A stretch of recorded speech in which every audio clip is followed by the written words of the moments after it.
बहुत स्वागत है आपका। आप देख रहे हैं इंडिया टीवी। मैं हूं आपके साथ प्रिया सिंह सोमवंशी। प्रधानमंत्री नरेंद्र मोदी पर आज दो ऐसे सर्वे आए हैं जिसने अमेरिकी राष्ट्रपति ट्रंप से लेकर पाकिस्तान के आर्मी चीफ आसिम मुनीर तक सबके होश उड़ा दिए। ये दो ऐसे सर्वे हैं जिनके आंकड़े देखने के बाद हिंदुस्तान में बैठे मोदी के सियासी दुश्मनों का पिछले 3 महीनों से चलाया जा रहा सारा का सारा जो प्रोपेगेंडा है वो भी ध्वस्त हो चुका है। इनमें से एक सर्वे वॉशिंगटन डीसी में मौजूद American think tank प्यू research centre का है, जिसने भारत को लेकर दुनिया के 24 देशों में रहने वाले लोगों की राय पूछी है। इस सर्वे के जवाब चौंकाने वाले आए। दूसरा सर्वे जो है वो है ग्लोबल मार्केट रिसर्च और पब्लिक ओपिनियन स्पेशलिस्ट कंपनी इपोसिस का। इसने 30 अलग अलग देशों के लोगों से सवाल पूछा कि आपका देश राइट डायरेक्शन में जा रहा है या फिर रॉन्ग डायरेक्शन में जा रहा है। इस सर्वे में लोगों के जवाब भी चौंकाने वाले आए। दोनों ही सर्वे में भारत को कितने मार्क्स मिले, नरेंद्र मोदी को कितने नंबर्स मिले, और सबसे बड़ी बात यह है कि अगस्त में मोदी पर आए इन दोनों सर्वे के बाद पाकिस्तान के लोग नरेंद्र मोदी को चालाक, बुद्धिमान, स्मार्ट और गंभीर प्राइम मिनिस्टर क्यों बताने लगे। नरेंद्र मोदी पर आई सर्वे वाली अगस्त क्रांति से क्या मैसेज मिल रहा है, इस रिपोर्ट में समझिए। क्या नरेंद्र मोदी एक बहुत कनिंग यानी चालाक पॉलिटिशियन है? क्या नरेंद्र मोदी एक बहुत स्मार्ट पॉलिटिशियन है? क्या नरेंद्र मोदी बहुत क्रिटिकल यानी गंभीर प्राइम मिनिस्टर हैं? क्या नरेंद्र मोदी बहुत क्लियर प्राइम मिनिस्टर हैं? Narendra Modi most trusted world leader हैं, यह बात तो पूरी दुनिया जानती है। नरेंद्र मोदी वर्ल्ड के मोस्ट पॉपुलर लीडर हैं, यह बात भी किसी से छिपी नहीं है। लेकिन पिछले 36 घंटों से पाकिस्तान में नरेंद्र मोदी पर जो 4 शब्द लिखे जा रहे हैं, बोले जा रहे हैं, वो शब्द है कनिंग, स्मार्ट, क्रिटिकल और क्लियर। क्या ये है मोदी नाम का फियर?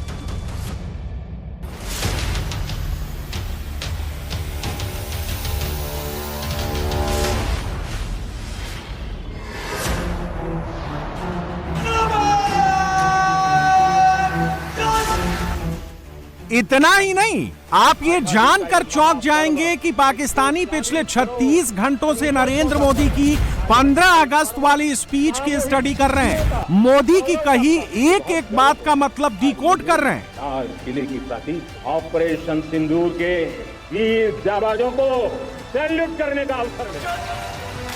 प्राइम मिनिस्टर मोदी जो है उन्होंने एक इम्पॉर्टेंट स्पीच की, और वो स्पीच ऐसी थी जिसको जारी बात है हम सारे बड़े ध्यान से स्टडी कर रहे हैं, देखना चाहते हैं कि नरेंद्र मोदी जो हैं उनकी इस स्पीच का क्या मकसद था और किस एंगल से बात की उन्होंने। That is one of the most important thing, याद रखिएगा as we talk, as we discuss. जब मैं और आप बात कर रहे हैं, इसको पूरी दुनिया जो है उस स्पीच को स्टडी करने की कोशिश कर रही है। ये जो मोदी साहब की ये जो अप्रोच है कि अब वो समझते हैं कि मुझे हर कीमत के अंदर, मुझे हर सूरत के अंदर अपनी वो जो अप्रोच है उसमें कुछ तब्दीली लेके आनी है। मोदी साहब जो है ना वो ही इज़ डूइंग वेरी एक हम बोलते हैं is a cunning politician. Cunning politician आपको पता है किसको कहते हैं? जो मतलब जो बड़ा स्मार्ट है, क्लेवर है। ही एब्सोल्युटली अंडरस्टैंड कि मैं क्या कर रहा हूँ, मुझे he is cunning in that. मुझे ज़ाती तौर पे ये लगता है कि मोदी साहब की ये जो स्पीच है जिसमें पाकिस्तान का जिक्र करना, ठीक है ना जी, दैट इज़ इम्पोर्टेंट। मोदी साहब जो है ना वो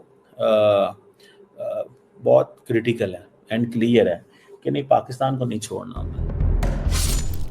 सवाल है कि पाकिस्तानी ऐसा क्यों कर रहे हैं, मोदी से इतना क्यों डर रहे हैं? जहां देखो वहां मोदी का चेहरा, जहां देखो वहां Indian air force chief, Indian army chief का चेहरा। पाकिस्तानी पत्रकारों के यूट्यूब अकाउंट पर या तो मोदी मोदी हो रहा है या फिर इंडियन आर्मी का डर और खौफ दिख रहा है।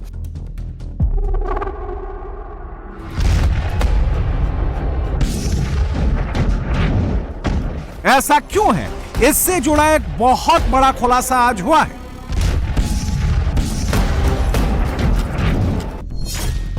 15 अगस्त को नरेंद्र मोदी ने 103 मिनट लंबी स्पीच दी। 16 अगस्त को 2 नए सर्वे आ गए। इन दोनों सर्वे में मोदी पर क्या पता चला है? नरेंद्र मोदी की स्पीच के बाद आए पहले सर्वे में दुनिया के 24 देशों के लोगों ने भारत के प्रधानमंत्री पर क्या कहा है, हिंदुस्तान को लेकर क्या कहा है। 16 अगस्त को आए 30 देशों के दूसरे सर्वे में कितने % लोगों ने कहा है कि भारत राइट डायरेक्शन में आगे बढ़ रहा है, कितने % ने कहा है कि भारत रॉन्ग डायरेक्शन में आगे बढ़ रहा है। इन चौंकाने वाले दोनों ही सर्वे में मोदी पर एक ऐसी खबर आई है जिसने पाकिस्तान में मुनीर की, अमेरिका में ट्रंप की नींद उड़ा डाली है। डिटेल थोड़ी देर में देंगे। नरेंद्र मोदी पर, हिंदुस्तान पर यह इंटरनेशनल सर्वे उस वक्त आया है जब कुछ घंटों पहले अलास्का में ट्रंप और पुतिन की मुलाकात हुई है, बात हुई है। ट्रंप पुतिन की यह मुलाकात करीब 3 घंटे चली लेकिन बेनतीजा ही निकली।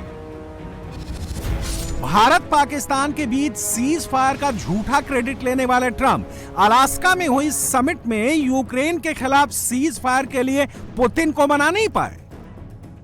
और अब गेंद यूक्रेन के राष्ट्रपति ज़ेलेंस्की के पाले में है, जो कुछ दिनों में ट्रंप से मिलने वाले हैं।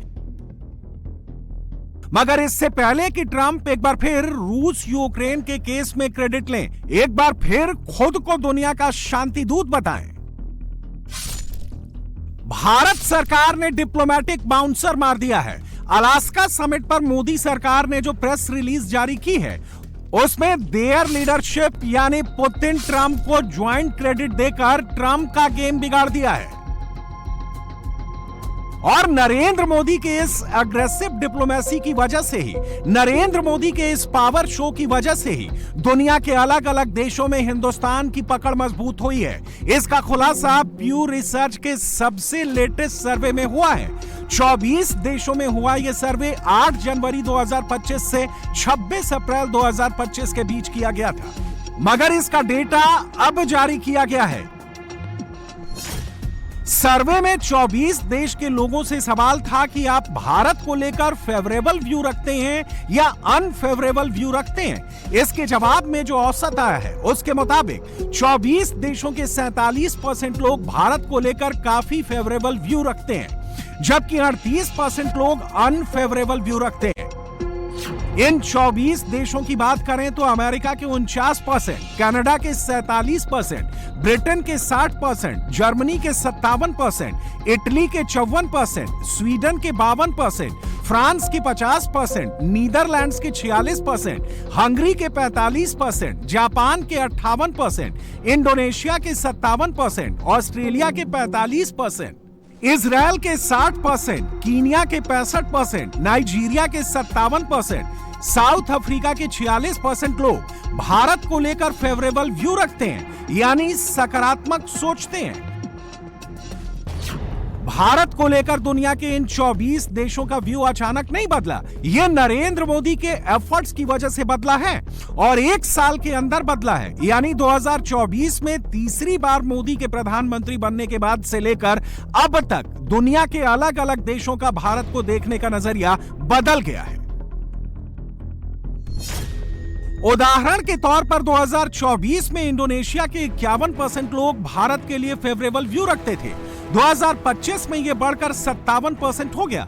इसी पैमाने पर अमेरिका के 43% लोग 2024 में भारत के लिए फेवरेबल व्यू रखते थे, जो 2025 में 49% हो गया। साउथ अफ्रीका में यह ग्राफ 2023 में 29% से 2025 में 46% पर पहुंच गया।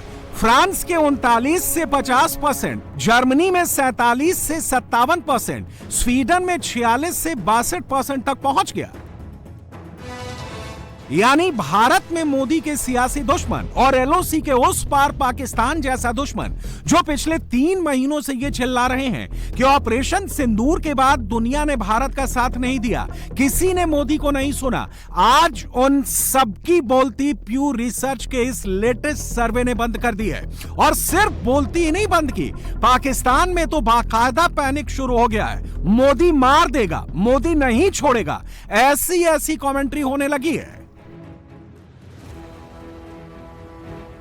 नरेंद्र मोदी जब रेड फोर्ट के ऊपर बात करते हैं तो उसकी भी अगेन अहमियत है। तो जो चीज़ नरेंद्र मोदी साहब कह रहे हैं या जो चीज़ वो बात कर रहे हैं उसमें पहली बात तो उन्होंने जिक्र ही टेररिज्म का किया है, ठीक है जी।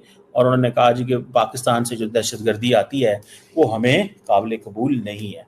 और उन्होंने ये भी कहा कि इंडिया जो है वो हम मिट्टी में मिला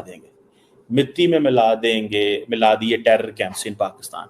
और उन्होंने कहा कि हम न्यूक्लियर ब्लफ जो है इसको वो डोंट केयर अबाउट दिस। क्या मेक इन इंडिया जेट्स बनेंगे?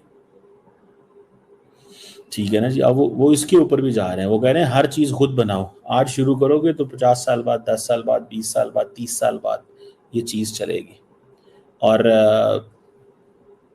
ये एक चीज़ है, इसको लेट्स नॉट इग्नोर दिस, ठीक है। मोदी साहब इस तरह की मैन्युफैक्चरिंग चाहते हैं डोमेन। वो ये शायद समझते हैं कि जैसे कहते हैं ना नॉन काइनेटिक डोमेन में, वो ये समझते हैं कि शायद हमें हर कीमत के अंदर 24/7 जंग रखनी है। मतलब जंग खत्म हो गई है लेकिन असल जंग जो है वो जंग के बाद है। ये जो अभी 2-3 महीने हैं इसमें नैरेटिव कौन बनाता है? इंडिया बनाता है, पाकिस्तान बनाता है, कौन बनाता है? ठीक है। सो ये एक चीज़ जो है दैट इज देयर। ये मुझे एटलीस्ट जो है वो नजर आ रही है, मुझे समझ भी आ रही है। अब नरेंद्र मोदी की लीडरशिप में ग्लोबल प्लेयर बनते ही भारत पर आए सर्वे नंबर 2 की बात करते हैं। इप्सोस नाम की एजेंसी ने जो सर्वे कराया है उसका नाम है व्हाट वरीज द वर्ल्ड। ये एक मंथली सर्वे है जिसमें 30 देशों के लोगों से राय पूछी गई कि उनका देश राइट डायरेक्शन में जा रहा है या रॉन्ग डायरेक्शन में जा रहा है। इस सर्वे के जवाब में दुनिया का जो औसत आया है उसके मुताबिक 30 देशों के 61% लोगों का मानना है कि उनका देश रॉन्ग डायरेक्शन में जा रहा है, जबकि सिर्फ 39% लोगों की राय है कि उनका देश सही दिशा में आगे बढ़ रहा है। लेकिन इस सर्वे में टॉप 3 देश ऐसे हैं जो एक्सेप्शन है। इन तीनों देशों की बड़ी आबादी का मानना है कि उनका देश राइट ट्रैक पर है, राइट डायरेक्शन में आगे बढ़ रहा है, और उनमें से एक नाम भारत का भी है। इस सर्वे के मुताबिक सिंगापुर के सिर्फ 16% लोगों को लगता है कि उनका देश रॉन्ग डायरेक्शन में आगे बढ़ रहा है। 84% लोगों का मानना है कि सिंगापुर राइट डायरेक्शन में आगे बढ़ रहा है। इंडोनेशिया के 28% लोगों ने रॉन्ग डायरेक्शन को चुना है, तो 72% लोगों ने राइट डायरेक्शन को चुना है, जबकि भारत के 34% लोगों को लगता है कि हिंदुस्तान रॉन्ग ट्रैक पर आगे बढ़ रहा है। लेकिन 66% हिंदुस्तानियों को लगता है कि उनका देश मोदी के नेतृत्व में बिल्कुल सही डायरेक्शन में आगे बढ़ रहा है। हिंदुस्तान पर टैरिफ की धमकी देने वाले अमेरिका की हालत बहुत पतली है। इस सर्वे में अमेरिका 9वें नंबर पर है और वहां के 56% लोगों ने रॉन्ग ट्रैक सेलेक्ट किया है। सिर्फ 44% ने राइट ट्रैक को चुना है। पाकिस्तान जैसे देशों में इस तरह के सर्वे नहीं होते, लेकिन भारत को राइट ट्रैक पर आगे बढ़ता देख शहबाज और मुनीर की हालत जरूर खराब हो रखी है। ऊपर से हर दूसरे दिन एटम बम का ढोल बजाने वाले पाकिस्तानी मंत्री, संतरी और वहां के आर्मी चीफ को अब वहां की पब्लिक ही पानी पी पी कर कोस रही है, गालियां बरसा रही है, और खुद ही कैमरे पर आकर यह भी बता रही है कि मोदी हिंदुस्तान की न्यूक्लियर पॉलिसी चेंज करने वाले हैं। नो फर्स्ट यूज से फर्स्ट यूज पर जाने वाले हैं। मुख्यमंत्री योगी आदित्यनाथ जन्माष्टमी पर मथुरा पहुंचे और वहां पहुंचकर भगवान कृष्ण का दर्शन किया। कारागार में भी गए जहां भगवान कृष्ण का जन्म हुआ। वहां योगी ने पूजा अर्चना की। लेकिन सबसे ज्यादा हेडलाइन बना जन्माष्टमी के दिन मथुरा कॉरिडोर के डेवलपमेंट का ऐलान। योगी ने कह दिया कि जैसा काशी बना है, अयोध्या बनी है, मां विंध्यवासिनी का कॉरिडोर बना है, वैसा ही कॉरिडोर मथुरा का भी बनेगा। योगी ने यह ऐलान करने के लिए जन्माष्टमी का दिन ही क्यों चुना? अखिलेश यादव को योगी के इस प्रोजेक्ट में क्या पॉलिटिकल प्लस माइनस दिख रहा है? यदुवंशियों के करीब आते योगी पहले बिहार और फिर यूपी के लिए कौन सा समीकरण बना रहे हैं? सब कुछ समझिए इस रिपोर्ट के जरिए।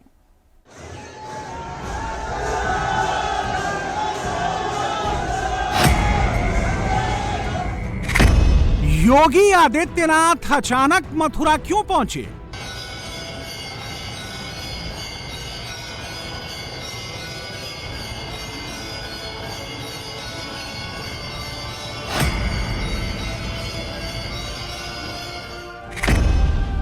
योगी का कृष्ण दर्शन, विरोधियों को हुई टेंशन। श्री केशव देव महाराज की, श्री कृष्ण कन्हैया की, श्री राधे रानी की, श्री यमुना मैया की, भारत माता की, भारत माता की। सनातन वोट की डोर, अब कृष्ण जन्मभूमि कॉरिडोर। योगी का मथुरा प्रयोग, 25 में उपयोग, 27 में सदुपयोग।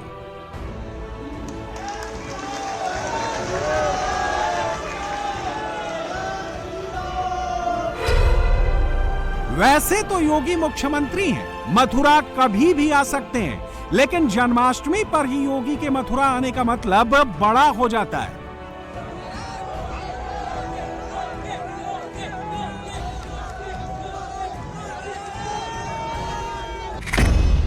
एक तो वजह योगी की अपनी श्री कृष्ण को लेकर आस्था और श्रद्धा है, और दूसरा यहां से संपूर्ण सनातनियों को एक मैसेज भी पहुंचाना है कि जब तक मोदी हैं और यूपी में योगी हैं तो सनातन निश्चित है। काशी कॉरिडोर बनाया, अयोध्या में राम मंदिर बना, विंध्यवासिनी कॉरिडोर बन रहा है, अब मथुरा की तैयारी है। जब हम काशी में जाते हैं तो काशी विश्वनाथ धाम हम सबके सामने पूरे वैभव के साथ देश और दुनिया को आकर्षित कर रहा है। अयोध्या में जाते हैं 500 वर्षों की गुलामी के प्रतीक समाप्त हुए। अब श्री कृष्ण श्री राम जन्मभूमि पर भव्य राम मंदिर का निर्माण होकर के दुनिया को अपनी ओर आकर्षित कर रहा है। हम लोग योग माया की उस पावन भूमि पर जाते हैं जो विंध्यवासिनी धाम के रूप में आज दुनिया को अपनी शक्ति का एहसास करा रही है। वहां पे भी एक भव्य कॉरिडोर बनकर के दुनिया के श्रद्धालुओं को अपनी ओर आकर्षित कर रही है। श्रद्धालु जनों की बेहतर सुविधा। बहनों और भाइयों, यहां पर भी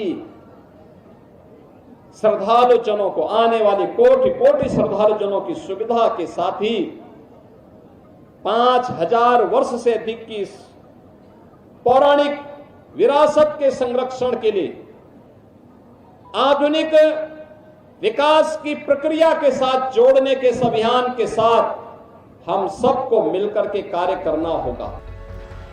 योगी 38 बार मथुरा आ चुके हैं, लेकिन जन्माष्टमी पर मथुरा आने का मकसद यही है। सारी दुनिया के सनातनियों की नजर जन्माष्टमी पर मथुरा पर होगी, और जब यहाँ से श्री कृष्ण जन्मभूमि कॉरिडोर का ऐलान होगा तो 80% सनातन खुद ब खुद रिचार्ज हो जाएगा। वृंदावन बिहारी लाल की जय। मथुरा वृंदावन को करीब 646 करोड़ रुपए की सौगात दी, 118 विकास प्रोजेक्ट का ऐलान किया। इसके अलावा ब्रिज क्षेत्र के डेवलपमेंट के लिए 30,000 करोड़ की नई कार्य योजना का ऐलान किया, जिसमें 273 करोड़ की लागत के 80 प्रोजेक्ट भी शामिल हैं। 38 प्रोजेक्ट जिनकी लागत 373 करोड़ है, उसका भी शिलान्यास किया। हम लोग मथुरा, वृंदावन, बरसाना, गोकुल, बलदेव, गोवर्धन और राधा कुंड को तीर्थ के रूप में उसकी पौराणिक मान्यता को फिर से बहाल करेंगे। एक डबल इंजन की सरकार प्रधानमंत्री मोदी जी के मार्गदर्शन और नेतृत्व में इस पूरे अभियान के साथ पूरी प्रतिबद्धता के साथ लग करके अपनी आध्यात्मिक विरासत के संरक्षण के लिए और श्रद्धालु जनों की सुविधा के लिए, अत्याधुनिक विकास के लिए प्रतिबद्ध है। सुन लिया ना आपने, योगी की मैसेजिंग कहां हो रही है और किसको हो रही है। और यही बात अखिलेश यादव को टेंशन में डाल रही है, क्योंकि सनातन का मैग्नेट बहुत शक्तिशाली होता है। जब ये फुल चार्ज होता है तो जात पात पीडीए सबको अपनी ओर खींच लेता है। सनातन के साथ साथ जब डबल इंजन का चुंबक काम करता है तो सनातन की ताकत और बढ़ जाती है। इसीलिए जब मथुरा से योगी ने सनातन और डबल इंजन का जिक्र किया तो अखिलेश को सबसे ज्यादा दर्द हुआ। यहीं पर पड़ोस में मुख्यमंत्री कह रहे कि डबल इंजन।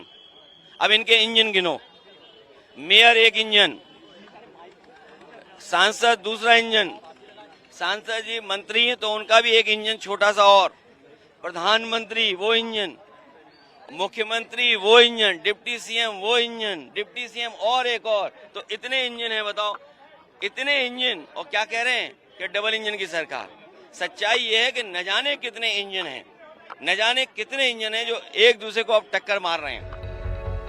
योगी का मथुरा आना अखिलेश को इसलिए भी सबसे ज्यादा परेशान कर रहा है क्योंकि योगी वहां आज पहुंच गए हैं जिसे अखिलेश यादव के कोर वोटर अपना कुल देवता मानते हैं। और योगी यहां से जब जय कन्हैया लाल की बोलेंगे तो अखिलेश को डर है कि यादव वोटर भी डोलेंगे।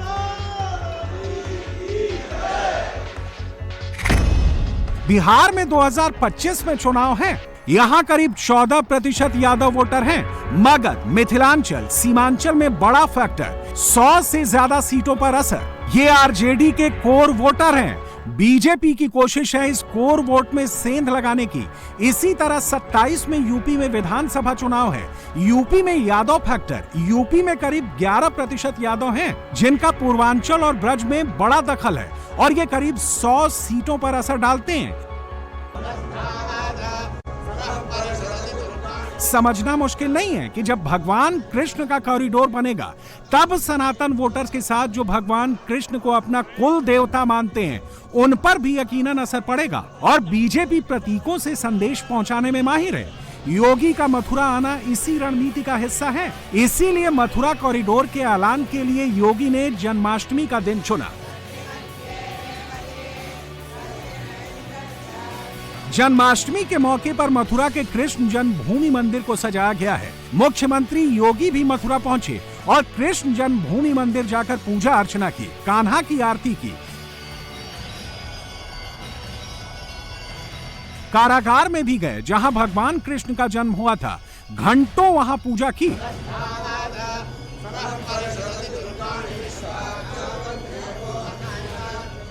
तो प्रधानमंत्री जी ने देश के स्वाधीनता के अमृत महोत्सव वर्ष के अवसर पर हम सबको संकल्पित करवाया था और वह संकल्प थे पंच प्रण के, गुलामी के अंशों को सर्वथा समाप्त करना, स्वदेशी को जीवन का मंत्र बनाना, विरासत के संरक्षण के लिए कार्य करना, देश की सीमाओं की रक्षा करने वाले और देश के अंदर आंतरिक सुरक्षा को बेहतर बनाने वाले जवानों का सम्मान करना और समता और सामाजिक एकता के लिए कार्य करना। योगी ने प्रधानमंत्री के पंच प्रण को याद दिलाया जिसका आधार धर्म और राष्ट्र है। और यहां से उन्होंने उन पर प्रहार किया जो जाति, क्षेत्र और भाषा के नाम पर बांटते हैं। याद करना उन दुष्प्रवृत्तियों से जो देश को कमजोर करना चाहती हैं, जाति के नाम पर, क्षेत्र के नाम पर, भाषा के नाम पर, किसी अन्य वाद के आधार पर, उनसे सावधान होना होगा। योगी मथुरा जन्माष्टमी पर ऐसे ही नहीं आए हैं। यहां से जाति पाति में बटे सनातन वोटर्स को संदेश देने की कोशिश कर रहे हैं क्योंकि उन्हें भी पता है कि अगर सनातन पीडीए के चक्कर में पड़कर बंट गया तो आने वाले बिहार और यूपी चुनाव में नतीजा भी बदल जाएगा, जहां की सियासत पूरी जाति पर ही चलती है। योगी का कृष्ण जन्माष्टमी के मौके पर संदेश पहुंचाने का मतलब संपूर्ण सनातन के साथ साथ यादव वोटर्स को भी मैसेज की है। गौ संरक्षण के लिए अपने आप को समर्पित करना होगा और गौ संरक्षण का आदर्श केंद्र भी आज के दिन पर हमारा ये मथुरा वृंदावन बना हुआ है। यहां पर अनेक बड़ी बड़ी गौशालाएं काम कर रही हैं और इसीलिए डबल इंजन की सरकार ने व्यवस्था की है कि निराश्रित गौ आश्रय स्थल पर कोई भी गाय रहेगी कोई किसान, कोई अन्नदाता किसान अगर उसका संरक्षण करता, उसका लालन पालन करता है, तो सरकार उस परिवार को, उस किसान परिवार को 1500 रुपये हर महीने उस गौ माता की सेवा के बदले उपलब्ध करवाएगा। 16 लाख से भी गौवंश का संरक्षण वर्तमान में प्रदेश के अंदर किया जा रहा है। लगातार इस पर सरकार कार्य कर रही है, क्योंकि हमारे जो प्रतीक हैं सनातन धर्म के, मां गंगा है, मां यमुना है, गौ माता है, गायत्री है, हमारे तीर्थ हैं। जब तक ये है, सनातन का ध्वज ऐसे ही दुनिया का मार्गदर्शन करता रहेगा। योगी आदित्यनाथ मथुरा से गाय की बात क्यों कर रहे हैं? गौ संरक्षण की स्कीमों का ऐलान क्यों कर रहे हैं? क्योंकि गाय से भी सनातन जुड़ा होता है। सियासत में बहुत सी बातें सीधे नहीं कही जाती, लेकिन संदेश जहां पहुंचना होता है पहुंच जाता है। ये बात अखिलेश यादव समझ नहीं रहे कि बीजेपी कैसे पीडीए के नैरेटिव की हवा निकाल रही है। ये समझना होगा, जिस गाय को सनातनी पूछते हैं, योगी संरक्षण करते हैं, उसको लेकर अखिलेश मजाक उड़ाते हैं। इस सरकार में तो सब कुछ बहुत अलग अलग हो रहा है। भैया मोदी जी ने कहा है कि ये जो जानवर हैं 3rd फ्लोर 4th फ्लोर पे जा रहे हैं।